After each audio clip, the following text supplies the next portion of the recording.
আসসালামু আলাইকুম everyone, welcome back to my channel. বহুদিন পর আপনাদের মাঝে চলে আসলাম নতুন একটি রেসিপি নিয়ে। সেটা হচ্ছে দেশি মুরগি দিয়ে আজকে আমি আপনাদের রেজালা রান্না করব, সেটা শেয়ার করব আপনাদের সাথে। এর জন্য আমি দেশি মুরগি কেটে নিয়েছি, দুইটা এরকম সাইজ করে কেটে নিয়েছি। আর নিয়ে নিয়েছি পেঁয়াজ কুচি, নিয়ে নিয়েছি বাদাম, আর নিয়ে নিয়েছি আপনার আলু বোখারা, এভাবে কেটে নিচ্ছি। ঘরোয়া উপকরণে আমি কিভাবে টক দইটা তৈরি করি এটা আমি আপনাদের সাথে শেয়ার করব। এজন্য আমি টেবিল চামচের 1 চামচ ফুল গুঁড়ো দুধ নিয়ে নিছি। এটার মধ্যে আমি একটু পানি অ্যাড করে দিব। এখন এটা আমি কাঁটা চামচের সাহায্যে ভালো করে ফিটে নেব।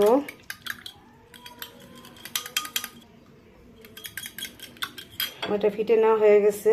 এখন এইখানে আপনারা ভিনেগারও দিতে পারেন, আমি এটা লেবু দিয়ে নিব, কিন্তু ভিনেগারের থেকে লেবুটাই ভালো হয়। আমি 2টা লেবু চিপড়ে দিব, লেবুর রসগুলো দিয়ে দিচ্ছি চিপে। এখন একটু ভালো করে একটু নেড়ে আমি কিছুক্ষণ রেখে দিব। কড়াইতে একটা কড়াই চুলায় বসাই দিছি, পরিমাণ মতো তেল দিয়ে দিছি। তেলগুলো গরম হয়ে গেছে। এখানে আমি বেরেস্তা ভাজার জন্য পেঁয়াজটা দিয়ে দিব। আমি এখন বেরেস্তাগুলো ভেজে নিব। পেঁয়াজগুলো ব্রাউন কালার হওয়া পর্যন্ত এগুলো ভেজে নেব। পেঁয়াজটা ব্রাউন কালার হয়ে গেছে, এটা এখন আমি তুলে নেব। দেখেন এটা কি সুন্দর আমার দইটা পড়ে গেছে। এভাবে আপনারা বাড়িতে টক দইটা তৈরি করে নেবেন। আমি পেঁয়াজের বেরেস্তাগুলো ব্লেন্ডারে ঝাড়ে নিয়ে নিচ্ছি। এটা দিয়ে আমি একটা পেস্ট তৈরি করব, মশলা, যেটা রেজালা রান্না করতে এটাই হচ্ছে মেন উপকরণ। অবশ্যই এইটা লাগে, না হলে রেজালাটা হয় না রান্নাটা। তো এটার মধ্যে আমি এখন এই যে বাদাম কুচি করে নিয়েছিলাম ওগুলো দিয়ে দিব। আর দিয়ে দিব হচ্ছে আলু বোখারা কুচি করে নিয়েছি।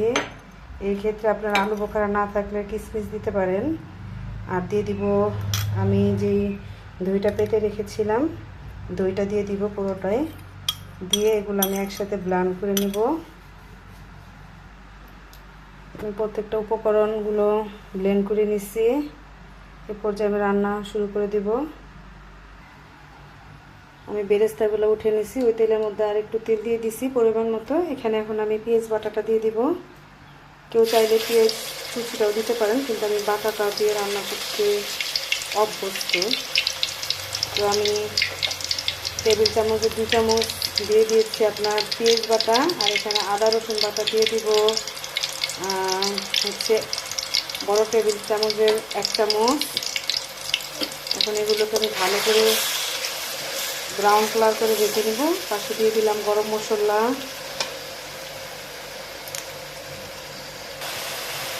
এখন দিয়ে দিব এই পর্যায়ে আমি পরিমাণ মতো লবণ, আর দিয়ে দিব হচ্ছে জিরার গুঁড়া, সেটা হচ্ছে আদা 4 চামচ, দিয়ে দিব 1 চা চামচ ধনিয়া গুঁড়া, দিয়ে দিব হচ্ছে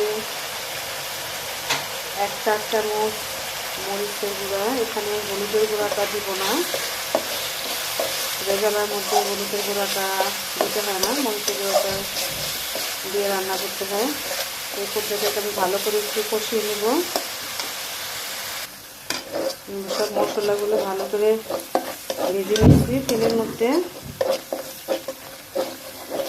আমার ভিডিওগুলো যারাই দেখে থাকেন দেখবেন আমি মশলা কষানো ছাড়া আমার যেন রান্নাটা অপূর্ণ, মানে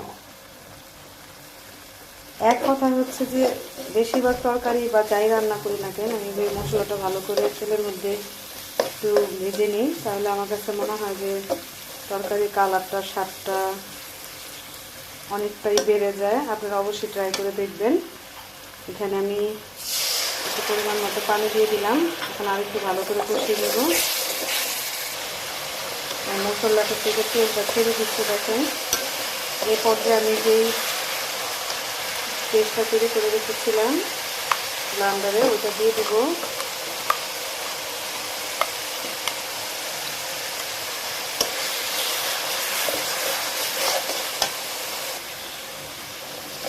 রেজালা তৈরি করতে যে মশলাটা, মেন উপকরণটা দেওয়া লাগে, ওটা দিয়ে আমি ভালো করে মশলার সাথে কষিয়ে নিয়েছি।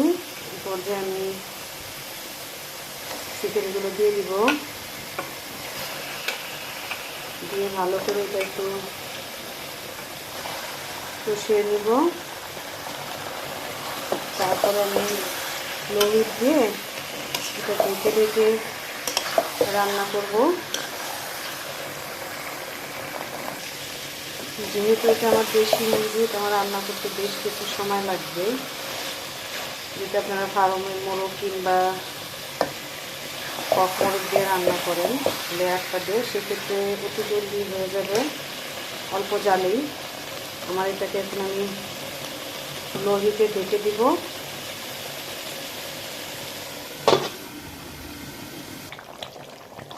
আমি এটা পরিমাণ মতো একটু গরম পানি দিয়ে দিচ্ছি। দেশি মোরগ সিদ্ধ হতে অনেক সময় দরকার হয়, আর এটা এর জন্য আমি গরম পানি করে দিচ্ছি। এখন এখানে আমি দিয়ে দিব কিছু কাঁচামরিচ। এখন এটা লো হিটে ঢেকে জাল করে নেব।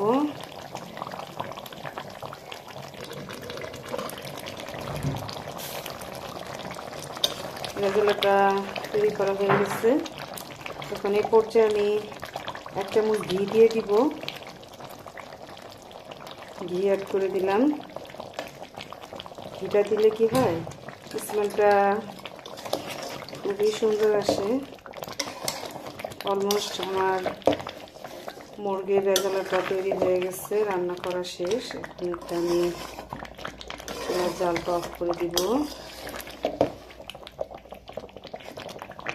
আপনারা কারা কারা এইভাবে মুরগির রেজালাটা তৈরি করে বাসায় খান অবশ্যই কমেন্টে জানাবেন। আর যারা যারা না খাইছেন কখনো এইভাবে রান্না করে বাসায়, অবশ্যই আমার অনুরোধ থাকবে আপনারা বাসায় রান্না করে খাবেন। খুবই মজাদার একটা খাবার। পোলাওর সাথেও খেতে পারেন, ভাতের সাথেও খাওয়া যায়।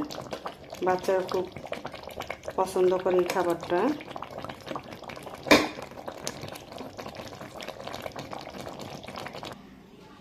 অবশেষে আমার মুরগির রেজালাটা তৈরি করা হয়ে গেছে, আমি পরিবেশন করে নিয়েছি। যারা তখন আমার এই ভিডিওটা দেখছেন, কার কার কাছে মুরগির এই রেজালাটা ভালো লাগছে অবশ্যই কমেন্টে জানাবেন। ভালো লাগলে একটা লাইক দিবেন, অন্যকে দেখার জন্য একটা শেয়ার করে দিবেন। ফেসবুক পেজ থেকে দেখলে একটা ফলো দিয়ে দিবেন, আমার চ্যানেলটাকে সাবস্ক্রাইব করে দিবেন। আমার জন্য দোয়া করবেন, আমার পাশে থাকবেন। আজকের মতো এখানেই বিদায় নিলাম। অন্য আরেকদিন অন্য নতুন কোনো রেসিপি নিয়ে আপনাদের সাথে হাজির হব। আজকের মতো এখানেই বিদায় নিলাম। আল্লাহ হাফেজ।